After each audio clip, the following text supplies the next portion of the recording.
Defense Section. Gilberto Teodoro confirmed that the revised Horizon 3 Phase RAFPMP procurement plan had been sent to Pres. Marcos and is expected to be approved soon. Additionally, he confirmed that the Horizon 3 phase will be a 10-year phase instead of 5 years, meaning that the phase is now considered more realistic based on the total value versus the Philippine government's ability to provide funds annually.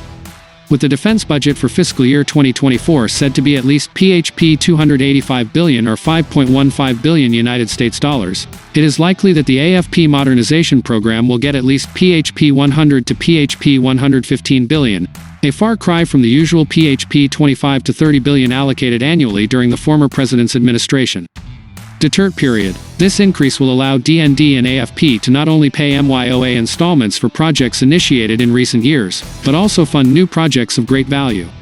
According to at least 2 of our military sources, one of the reasons why the contract for the multi-role fighter has not been finalized is because approval of Horizon 3 is still pending, and initial funding is scheduled to be released only in 2024. Additionally, DND and AFP also appear to be working on several major projects in the early phases of Horizon 3, which we believe include plans to procure used F-16s and additional surface ships. As part of Phase 2 of Horizon 2 of the revised AFP modernization program, the Philippine Air Force, PAF, has raised the multi-role fighter, MRF, acquisition project, which calls for the purchase and induction of at least 12 multi-role fighter aircraft to become the country's primary air combat aircraft. The Philippine Air Force needs a new fighter to replace its fleet of aging Northrop F-5A-B Freedom Fighter light fighters since the early 1990s. Several attempts have been made since the early 1990s until now, all ending in failure due to lack of funding from the Philippine government. In the mid-1990s, the PAF selected several fighter aircraft offerings made as part of the AFP modernization program, and ultimately selected the McDonnell Douglas, now part of Boeing, F/A-18C Hornet to be its next multi-role fighter. The best attribute in this selection is that it has dual engines, which allows for higher safety parameters especially when one engine breaks down. An initial batch of 12 units is planned, with possible options for up to 24 more units over the next 10 years. Sadly, the Asian financial crisis in 1997 dealt a devastating blow to the Philippine economy, forcing the PAF to abandon their dreams, and use up what was left of their budget after the exchange rate of the Philippine peso plummeted and the government reduced its allocation.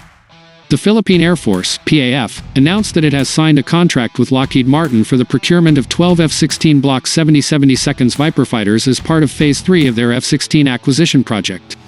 The contract is worth 1.2 billion United States dollars and covers aircraft delivery, pilot and technician training, and logistics support. This acquisition is part of the PAF's efforts to enhance its defense capabilities. The F-16 Block 70/72 Viper is a fourth-generation fighter aircraft equipped with various advanced weapons and avionics systems. These aircraft will give the PAF significant air superiority over potential adversaries. The PAF has operated F-16 since the 1990s. Currently, the PAF has 24 F-16A B Block 52 units and 12 F-16C D Block 52+ units. The acquisition of the F-16 Block 70/72 Viper will increase the number of F-16s owned by the PAF to 48 units. Delivery of the first aircraft from this contract is scheduled to take place in 2025. These aircraft will be stationed at Basa Air Base in Lapu-Lapu Province. The acquisition of the F-16 Block 70/72 Viper is part of the PAF's efforts to modernize its fleet.